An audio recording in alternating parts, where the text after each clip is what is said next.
Mga boss, papakita ko ngayon kung paano ikabit tong mga to sa wave alpha natin. Nakuha ko tong mga LED light na to sa Shopee.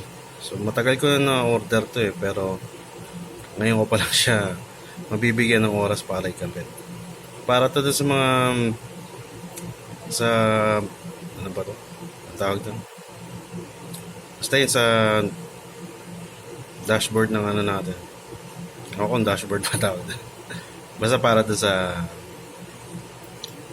mga gear light, tsaka speedometer. So, let's do this. So, simulan muna natin baklasin tong head mismo ng alpha natin.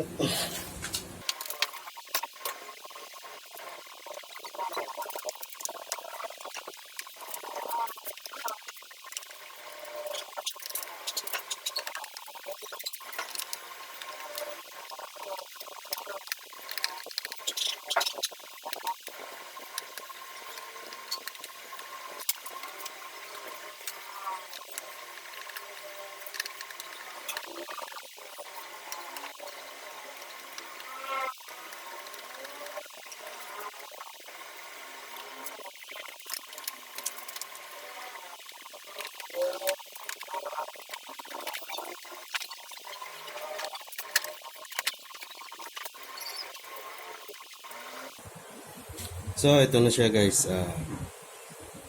Pagkabaklas, tinanggal ko yung mga dating LED na nakakabit. Yung dati kasing nakakabit na LED sa kanya. T10 niya ata ito. So, ginawang paraan ko lang siya. Ngayon, ito T5 na to. Yung socket niya. Yung plug tsaka yung... Ito talagang socket na to T5 eh. So, wala akong makuha dating ganito. Ito yung nakuha. T10. Peanut bulb. Pero LED din to.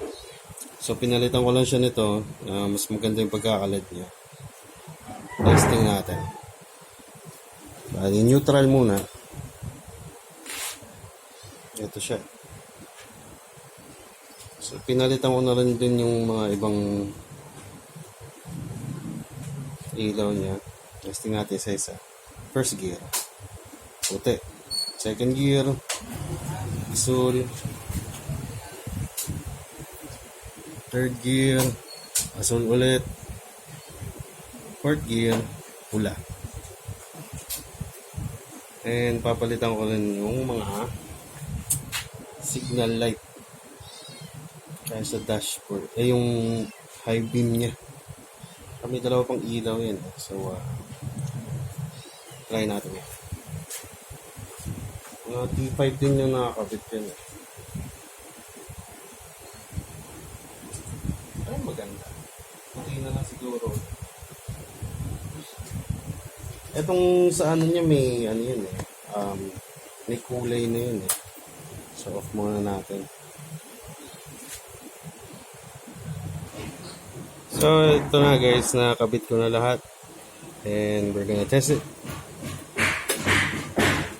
Yan siya ngayon. Testing natin yung high beam. Signal light. Yeah. And yung mga gears. Puti sa first gear. Blue sa second gear. Blue ulit sa third gear. And red naman sa fourth gear. And neutral green. So, yun lang. Try nyo rin. Makakatipid to sa baterya kumpara sa mga stock na bulb. Salamat.